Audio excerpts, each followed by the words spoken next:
Today on the Adventures in Learning podcast, we have two incredibly special guests. We have author illustrator mother son duo Carole Boston Weatherford and Jeffery Boston Weatherford. You know Carole from more than 70 books, including the award winning Unspeakable, Box, All Rise.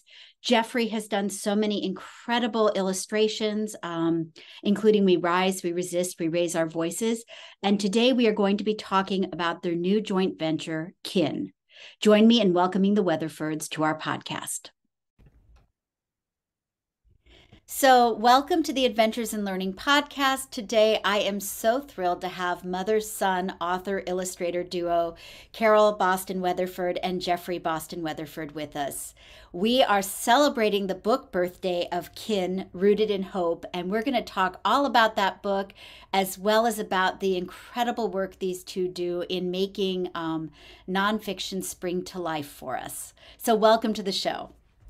Thanks, Diane. Thank you. Yes, absolutely. It's been a long time coming.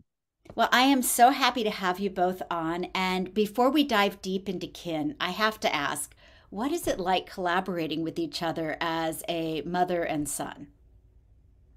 That's the question that everybody wants to know, actually.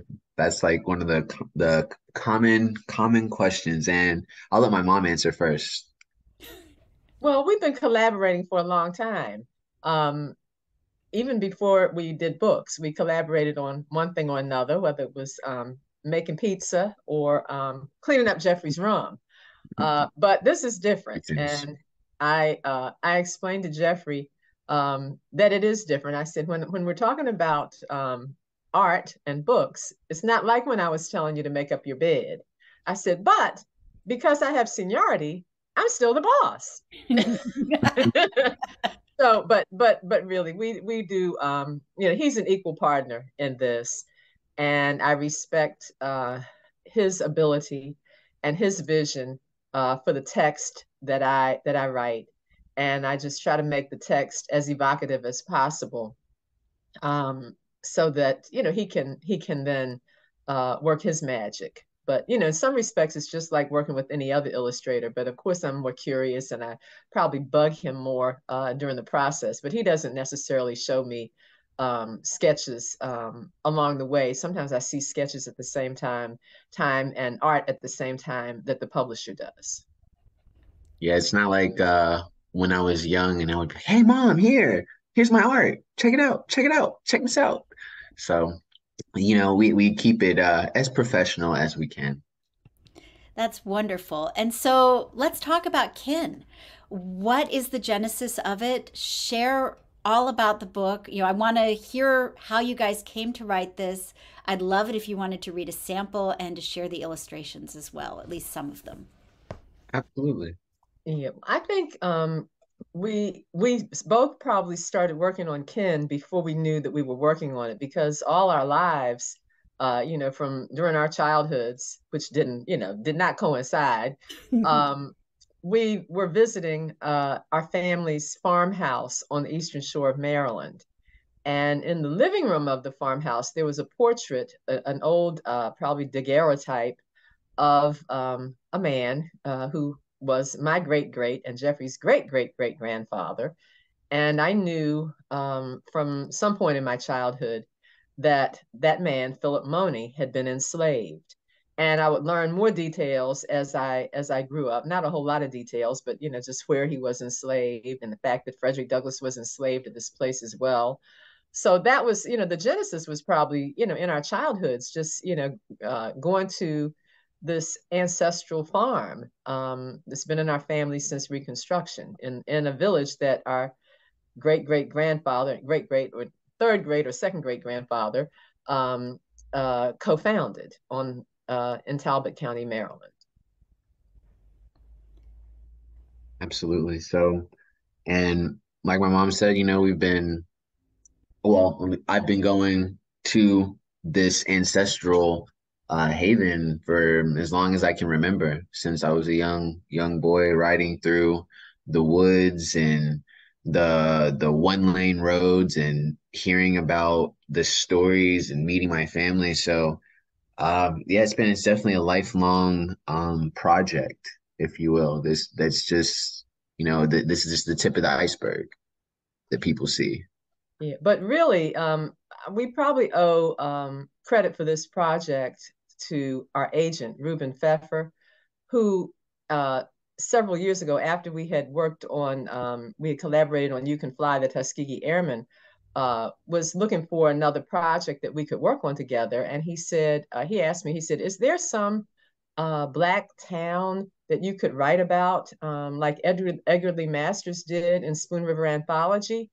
And I said, yeah, there is. There's this town that my ancestors founded. In fact, there were two towns that my ancestors founded, Unionville and Copperville in Talbot County, Maryland. And so that was really the genesis of the writing kin part of this genealogical quest of ours. And is the story told in poetry? How did you go about doing the research for this? Right. It's told in poetry. First and foremost a poet, and Jeffrey's a poet too, by the way. He's best known as an illustrator, I guess, in the children's book world, but he's a poet as well. And so I knew early on that I wanted to write in multiple voices, and I met the people whose voices I wanted to write in through a ledger that the Lloyd family, the plantation owners and enslavers, had. And I researched that at Maryland Historical Society and Talbot County Free Library, and then kind of went from there. Now that was not my only source of research. Also used archaeological reports. There's been a dig at White House Plantation. I used Frederick Douglass's autobiography, My Bondage and My Freedom, because Frederick Douglass wrote about my fourth great grandfather in that autobiography. My fourth great grandfather was known as Dr. or Minister Isaac Copper. And I studied the landscape, material culture, cemeteries, and military records of the U.S. colored troops because my great grandfather Isaac Copper fought in the U.S. colored troops, and so those are just some of the things that I used, and I also relied some on local lore. What were some of the most surprising things that you discovered during your research process?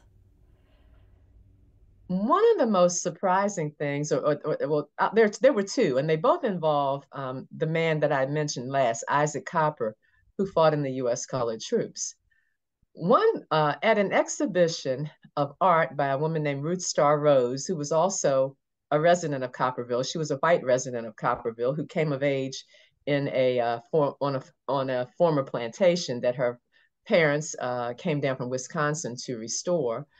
Um, so she was a painter, and I went to an exhibition of her artwork and saw. I was unprepared for the fact that I was going to be actually seeing relatives in these paintings. They were relatives, whom most of whom I had never met. One of whom I suspect is my father. Of course, I met my father, but it's a picture of him, I think, as a boy. But another thing that was another artifact that was in that exhibition was a photograph of Isaac Copper, the one who fought in the U.S. colored troops, and it was the first time I had ever seen his face. It's the only photograph. Well, I've since seen another photograph, but it's not close up enough to see his face. So, I mean, I just cherish that, that particular find. I by no means uncovered it, but I did encounter it. And the other morsel also has to do with Isaac Copper, and it is that he was known locally as the Royal Black because he descended from African royalty. And that was the first time I had ever heard that. So, in essence, Jeffrey and I descend from African royalty. I love that. And that's incredible to be able to find that and build those connections with your family, especially because one of the many tragedies of enslavement is not being able to trace genealogy and having that part of who you are denied to you.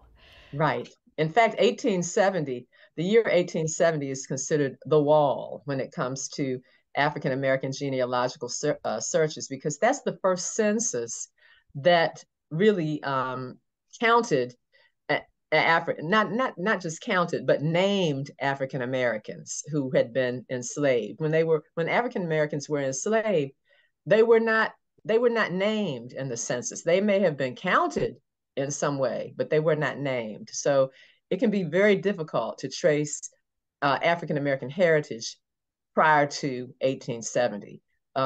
We were successful in tracing our roots thanks to those plantation records to 1770. Wow, that's Before incredible. the Revolutionary War. That is incredible. Would you guys like to share a little bit of an excerpt from Kin? And then, Jeffrey, we're going to talk about the illustrations. Absolutely, absolutely. Pull up. Oh, I have the illustrations pull up. Mom, do you have the book handy? I do. Okay. So I'm you'll looking. handle the writing and I'll handle the Yeah. illustrations, I'm just I'm like Sounds like a normal. looking great for. plan. I don't know which poem I want to read. I guess I should have thought of that beforehand. Um, Trying to figure out which one, which one. Okay, I'll just read Prissy. Prissy, house servant, born 1788, daughter of Isaac and Nanny Copper. Since I was old enough to reach a table, I have worked in the great house with my folks. Early on, I could set a table and curtsy. In silk dresses that Colonel Lloyd's daughters tired of and cast aside as out of fashion, I admire my reflection in a gilded looking glass. I am more well versed in etiquette than some of the guests that I serve. One dinner guest remarks that my name comes from the Bible, the New Testament. Says he'd like to stay with me, like Paul did with Priscilla in Corinth. Prissy is not short for Priscilla, I want to say. Prissy is my whole name. As I serve dessert, the man licks his lips, says he'd like a taste of me. I want to say, you already have. I spit in your soup. I love the unexpected twist there. Yeah, so that's Prissy Copper, and she would have been one of my great to the maybe third power aunts. Wow. And is there an illustration that goes with that one? Yes, Jeffy, you want to show it or you want me to hold it up? Yes, there is. I will, you can hold it up It, while I scroll to it it's page specifically. 102. Let's see. Okay, proceed. So, thinking about Spoon River Anthology and having all of these different stories and different voices being told, Jeffrey, did you? I assume you saw the words before you started the illustrations. Yes, absolutely. Absolutely. So I read through the entire my process actually for any illustration project. I read through the manuscript that my mom has, and I pick out the easiest ones, and I do those Hmm. first. Do those first. Yep, Well, it's which true. ones were the easiest ones? That's what I want to know because I need to make it harder. That's a good question. I was going to Hmm. ask that too. Which were the easiest ones? That's a good question. The easiest ones were ones that I had models for. Okay. As So opposed to picture references. yes. Okay. Well, picture references that I had picture references and models for. So Okay. some of them, are kind of imaginative. I think some of the hardest ones were, the people in my family as I was imagining them because I was really, the goal is, of course, to give them the proper respect in every manner that it should be given, through the delivery of illustrations and the delivery of the story. So, those definitely took the longest. And a lot of times, if I couldn't find a um, suitable reference, I would use my family, and why not? Because it is a book about my family. Of So course. In fact, my granddaughter's on the cover. Is she really? Yes, I'll show I the was going to cover say, while can we see Jeffrey. the cover? yes, and I can pull up. I don't know if I have the Her name is cover Jordan. in this one, How old actually. is Jordan? She's 14 now. Yeah, Wow. this is only the inside. The cover is outside of the inner images of the book. And this is actually the first cover that I was really pushed to work on and deliver. We did like four different covers before we landed on this one. Wow. And what was the process for landing on that cover? It was a bunch of back and forth. It was a headache. Back and forth, and I delivered exactly what they wanted, not giving any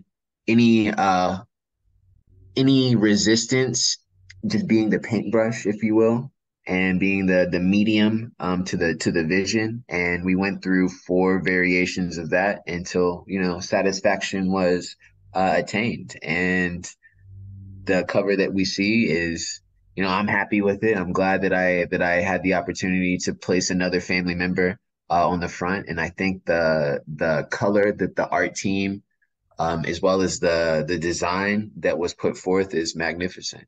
So, I love that team effort that I got to be part of for the cover. And I'm going to go ahead and show Prissy. That's Prissy spitting in the soup. Oh, I love that. Prissy. And one thing I want to emphasize is that although this is a story about our family, it's also about the kin community at Y House. And it was a huge kin community. The Lloyd family owned at one time on various farms. They owned more than one farm in the area. They owned, more than a dozen farms in that area, and farms in Mississippi as well. And the farm, the main house, the Great House Farm, it was called Home House Farm, Y House, had 300 enslaved residents living in a community called Long Green, which is just a now it's just a driveway into the plantation. But people were, there were lots of families, and there were and extended family members in that community.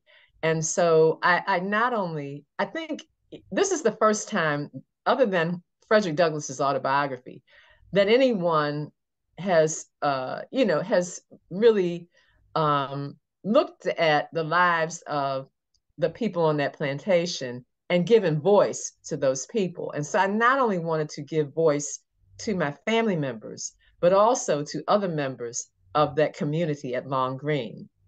That So makes a lot of sense. there may seem to be a lot of characters, but that's why, because I felt like, I would have been remiss to only give voice to my family members when so many other people lived there. And this was really, it was an agricultural factory. There were artisans, there were field hands, there were house servants. It took so many people to run that place and to enrich the enslavers. And I wanted to just give voice. It wasn't just my family members who were speaking to me, but other members of that kin community were speaking to me as well. I am so looking forward to getting my copy of the book this week. The only thing I can think of that even comes close to touching this is Day of Tears, and that's all about a specific moment in enslavement in the South. And yours sounds like it's providing a much richer context for the daily lives of people and understanding what that was like to be enslaved, what it was Yeah. like to be part of a community, and how your kin, the folks who are part of that kin community, are so much more than just a figure in a ledger somewhere, that they were Yeah. living, fleshed out, real people. And hopefully, this will help people understand the scope of the crimes that were committed and the resilience of the folks who were enslaved as well. Yeah, and one question I get a lot from kids is, well, kids, nowadays when I share, this is not the first book I've written about enslavement. I've got Box, Henry Brown mailed himself to freedom, Moses when Harriet Tubman led herself to freedom, and others. And one question that kids, or one comment that kids make well, they ask the question, why didn't I run away? Or they say, well, if it had been me, I would have run away, or I would have, I would have had an uprising or whatever. But, consider the fact that for many of the enslaved people in that community of 300 who just lived on that one plantation, that was the only place they knew. It was surrounded by water. At least it was a peninsula, so it was, they had water on several sides. The system of roads did not exist as it exists now, and furthermore, their family members were there. So fleeing meant not only fleeing bondage, but it meant never seeing your family again. And so that takes a lot of reckoning to, want to risk your life to run away, to flee and understand that means leaving your family.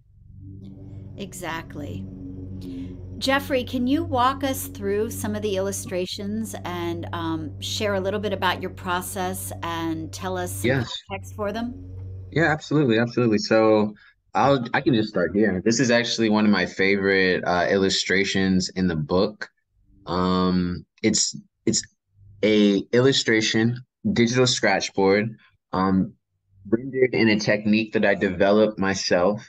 Scratchboard is a subtractive style of art where you're using the lightness to draw the composition instead of most forms of art where you're drawing the darkness, right? The outline. So I draw with the light, uh, and I work to be the light always as well. Spread that light. This is the poem in the book is from the perspective of a Chesapeake retriever. And this dog is named Chessie, and the dog is talking about how he has to do all these things, and one of the things that he has to do on the farm is chase slaves. No, well, no, let me read it. Oh, Sounds How about good. I read I'm wrong. Here we Okay. go. Yeah, you're wrong. Yeah, you're wrong. He doesn't. That's the thing he doesn't do. He doesn't chase enslaved people. So I'll just read a little bit of it. More complex than the average gun dog, I have a stubborn streak, but a loyal heart. I would never bite hands that feed me. I guard my owners ferociously and can track or sniff out trouble if sniffed into service. But don't think that I relish running with the packs of bloodhounds, foxhounds, Scottish staghounds, bulldogs, or curs that patrollers sick on runaways. Catching Black people is not my idea of sport. And so this dog, the Chesapeake Bay Retriever that Jeffrey drew, were you able to see it, Diane? Yeah, Because I can see it. It okay, I looks wasn't. Okay. beautiful. Was a breed of retriever that was actually bred at White House. It originated at White House, and they say it was probably some other type of retriever that bred with a Newfoundland. So it has an odor. I understand has very oily skin, and it that allows it to get in icy waters and retrieve waterfowl. So. Well, that's interesting that that emanated from that plantation. I've actually met a Chesapeake Bay Retriever, so you've given me some context for the dog. I've never gotten a whiff of one. I don't think I want to, based on the description I've read. You're right, though. They do have a distinct odor. Yeah, I've heard they're pretty stinky. Oh, interesting. But I do love dogs. Okay, don't get me wrong. Of course. We'll make sure that we take note of that.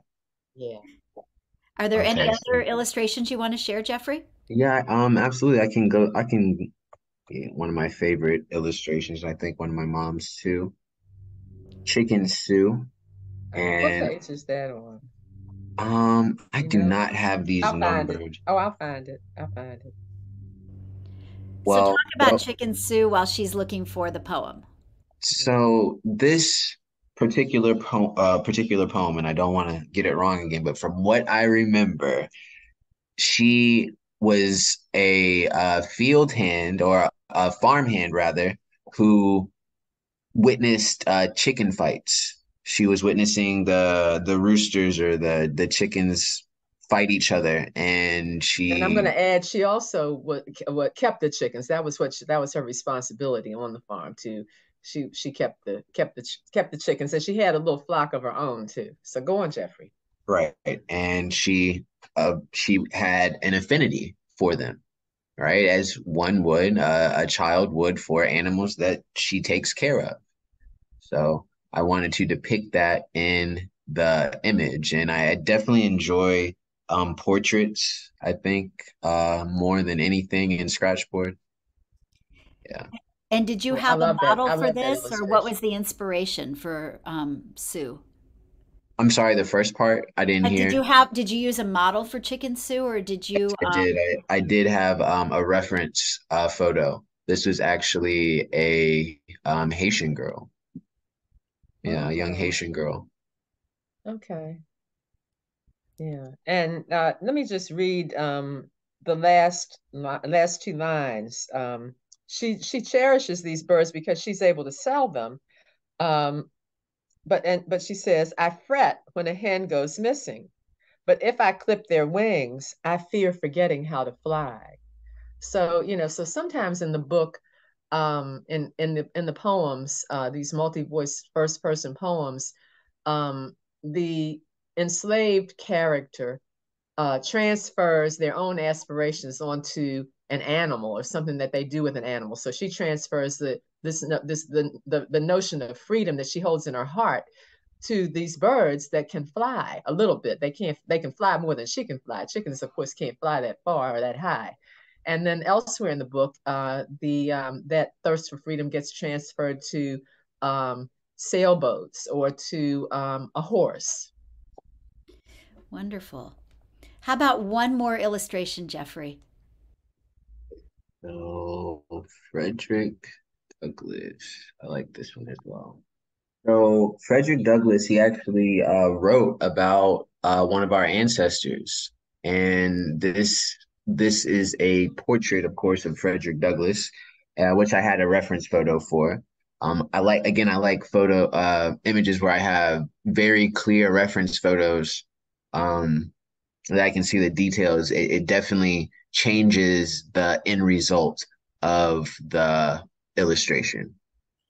And this image, I wanted it to be very piercing, as I learned in while I was doing research for this that he was the most photographed man in America, right? Hmm. So, and I don't even know, I mean, maybe of all time, the most photographed man No, of that, just of the of 19th that century, of that time, right? of the So, 19th century. Yeah. wanted to give a strong representation to that energy that is Frederick Douglass, the icon.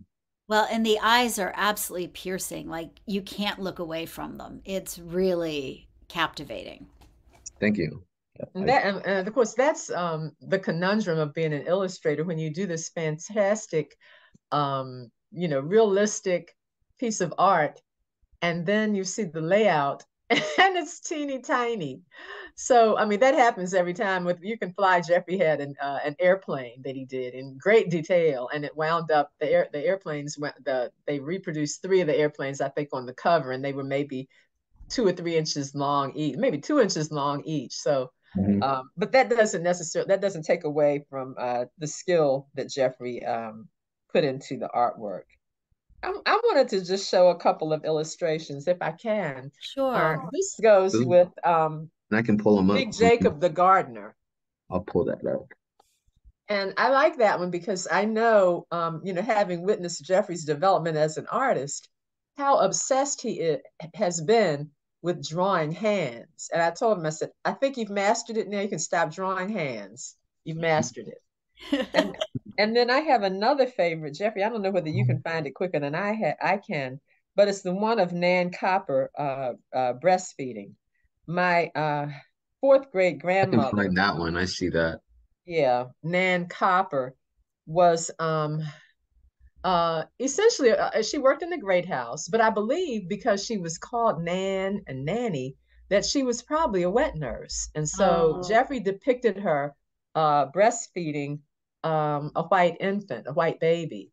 And just as a mother, that one is particularly touching to me. And then there's another illustration that reminds me of Jeffrey. Young Isaac Copper, our our fourth great grandfather is looking out over the Wye River, perhaps imagining freedom. Wow, that's really powerful. I can find that one. So, Jeffrey, once the book is out in the world, are you able to display these illustrations in an art gallery or a show so that people can see them up close? Yes, so we actually have a few exhibitions and stops planned for this after the book comes out. We will be producing some type of prints for each location so you can see the details and see what the artwork looks like without the book. And of course, I plan on being at these locations as well to give more in-depth explanations and insights to the artwork and the process behind the work as well. And we'll be announcing those locations, the tour locations for the exhibitions as we firm up the dates. We've got Excellent. I'll a include a few in the link to works. your websites to make sure that people can follow you and be on top of that because you're definitely Great, going to want to do that. great. Thank you. So, with Kin, I'm so fascinated by this whole process and by this book. And it's so incredible to hear the two of you talk together about your family and about all the people who lived there. What are you hoping that the reader takes away from this? Where are you hoping now that the book is out in the world that it goes? I hope that readers will understand that knowledge of one's heritage is a form of generational wealth, and that our stories are our treasures. So, regardless of, I mean, it's certainly worthwhile to embark upon a genealogical quest, but I think it's equally important uh, to embellish that tree with some foliage, and the foliage is that's the stories. And so, while people are alive, in your family, talk to them, collect the stories. And as you do research, if you can't find stories, imagine them. Imagine them. That's allowed. I give everyone creative license to do that. I love that. So I want to take a little bit of a step back and start with a question that I normally ask everybody at the top of the interview, but I decided to wait for now because I wanted to talk about Kin first. Describe your own adventures in learning. How did you two get to the place where you are now? I know that there's a lifetime of poetry, of storytelling, of gathering, and you sort of alluded to it in how you work together, but you are award-winning authors and illustrators. How did you get to this spot? Well, I'm going to go back to when I was a child. Both of my parents were educators. My mom is still alive. My dad was a high school printing teacher who used some of my early poems as typesetting exercises for his students. So I got to see my work in print at a very early age. And my parents encouraged me at whatever interest and endeavor or gift I seemed to reveal. So, of course, that was the adventure for me, being able to, pursue, these interests, whether they were poetic or visual art, because I used to create visual art, and I used to do darkroom photography in our basement.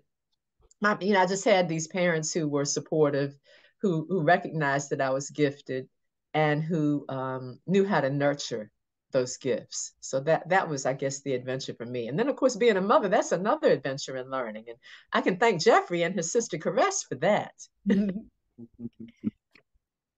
So I'm going to piggyback on that and say that I was nurtured. My mom saw I'm sure the same spark that her mom saw and her father saw in her, and just decided to plug that spark in to the socket and make electricity. So I've always been drawn to the arts and always been drawing. So my mom saw that and put me in art school, art classes at different locations and art centers. And from there, I continued, went to college for art, computer graphics and animation, and then continued even further. Got my MFA in painting and my Master of Fine Arts in painting, and she gave me one of her manuscripts, and the rest is history. And which was the first manuscript that you all collaborated on? So the unofficial, well, I guess it is the first one is manuscript that is unpublished. It's called Which Way to Dreamland. Okay. So that was in my senior year of high school, actually, that I got the opportunity to collaborate on that with her. But the first one that was published by a major publisher was You Can Fly. Okay. And that was the one about the Tuskegee Airmen. Right. Yes. That's a great story. As you all were researching that, did you by any chance run across information about Archie Williams? The name Hmm. rings a bell. He was the first African American meteorologist in the United States. He was on the same team as Jesse Owens in the Olympics. Wow. And he actually won a gold medal and then came back to this country and couldn't get a job because he was black. And Hmm. he wound up sweeping at the airfields as he was learning engineering and studying. He was too old to be a Tuskegee Airman, but they sent him to school to become a meteorologist. And he wound up teaching the airmen meteorology to help them with their Wow. planes. Did eventually get to fly. He flew in the Korean War, retired, became a physics teacher out in California. He passed away in 2019, and they've Oh no. renamed his high school after him. Wow. I mean, he sounds like he's worthy of a book. I think Yeah, he absolutely is. Yeah. I that's what it discovered sounds his like to me story too. working with kids, and I always try to find those stories to tell them so that they can learn about stories that maybe aren't being taught in the curriculum but are important for them to know. Archie Williams. Yeah. Okay. I thought about you when I read his story. I was like, this sounds like a Carole story. Yeah, we're starting to do some STEMmy stuff. We're working on a project about the artist MC Escher, whose artwork, as you know, was inspired by mathematics. So That's yeah, very cool. we're getting into the STEM area a little bit now. Well, I saw on your website that you all are offering STEAM for all ages. I was going to ask you, what exactly does that entail? Jeffrey, you want to talk about it? You want me to? Yeah, so I actually teach hip hop workshops, which is the technology part. I teach how to use current technology to create your own hip hop versus record and distribute, so that's that's part of that. And we also do writing within that as well. So both teach them how to use the technology and teach them how to use that organic technology right up inside of their head. I Yeah, love it. and then Jeffrey has an art workshop too called WDUS4. What do you stand for? Where he has kids decorate their own footprints and around whatever the thing is, the value or the endeavor or the goal that they say they stand for. So we've done that, presented that at several schools, libraries, and cultural centers. And then the math part, of course, that's the Escher part, and also you cannot be an aviator or in the aviation industry without knowing math. At Right. least I don't want to get in a plane, Me either. if Well, you and don't know science math. too. Yeah, yeah. Yeah, so yeah, if you are building planes, flying planes, directing planes, you got to know some math. So that's where the math part comes in as of Definitely. right now. And there's some math. Oh, but math is also was also involved in my manuscript box. Henry Brown Mails Himself to Freedom, in which each poem is 6 lines to correspond with the sides of Henry's box. Very cool. I love the fact that you bring poetry into everything that you do. Was that intentional, or how did you start? Did you start as a poet or a picture book author?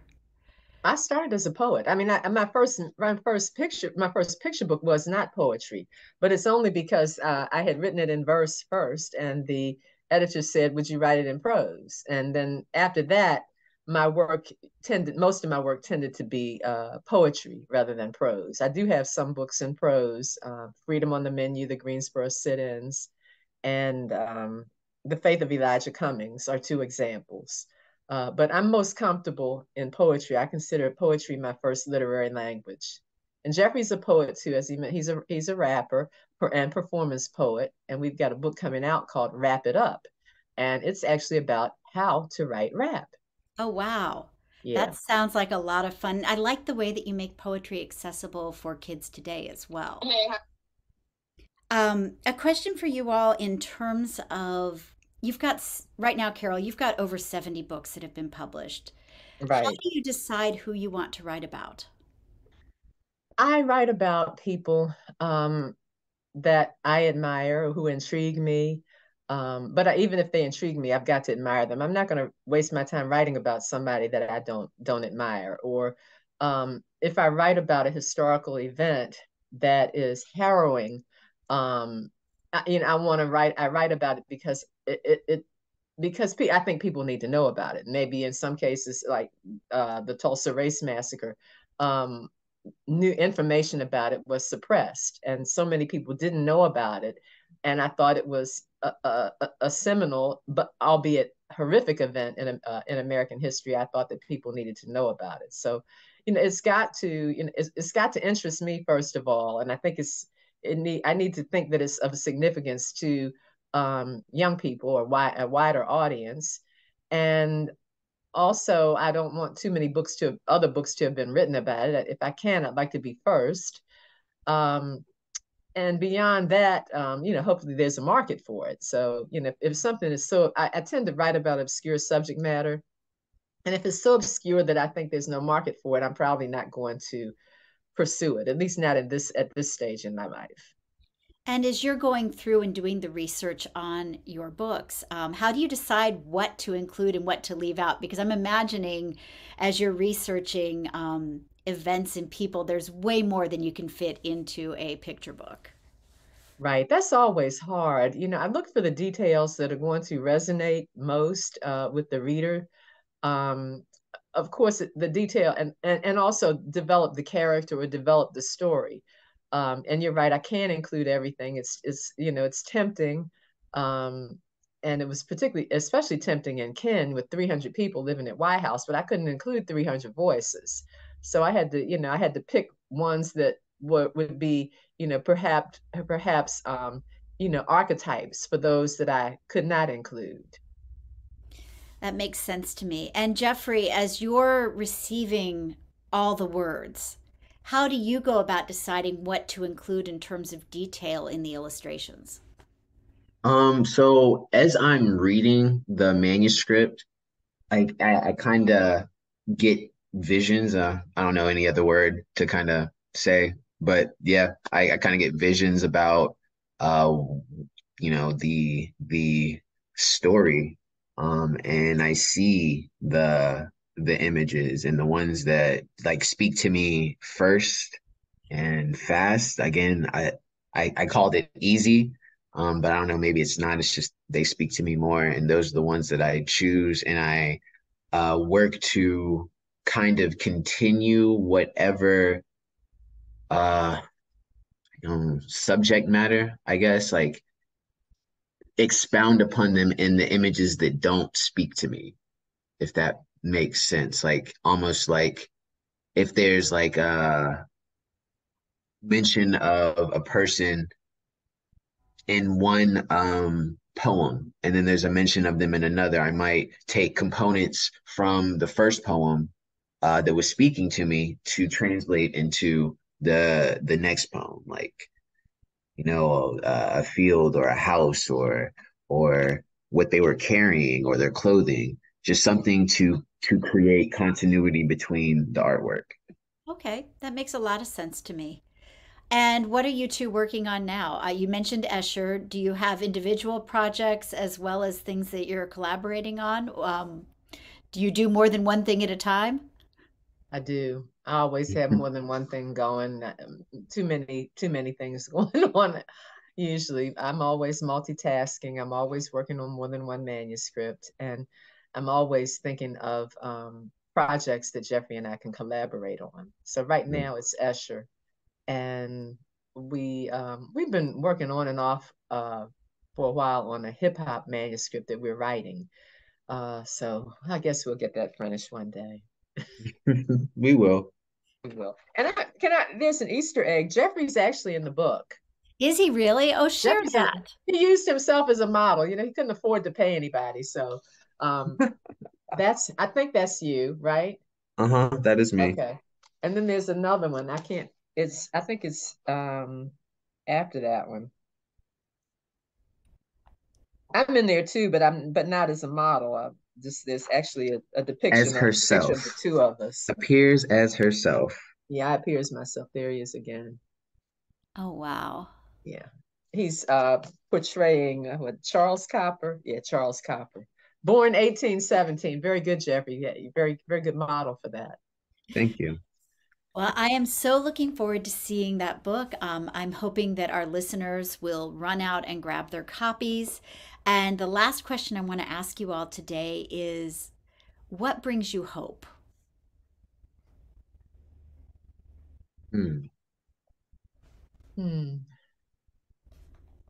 What brings me hope? Well, my children bring me hope. My children and my grandchildren bring me hope. And children in general give me hope. Yeah, Because they have so much heart and such a strong sense of justice and sense of joy. yes, I definitely will agree. Seeing the next generation carrying on the torch, that's definitely something that lifts the spirits. Yes, absolutely. Well, thank you so much for being on the Adventures in Learning podcast. It has been a joy to talk to the award-winning mother-son author-illustrator duo, Carole Boston Weatherford and Jeffery Boston Weatherford. Their book, Kin, is out now. Run to grab it and let us know what you think. Thank you so much for joining us today. Thank you, Diane. Thank you for having us. It's been a pleasure.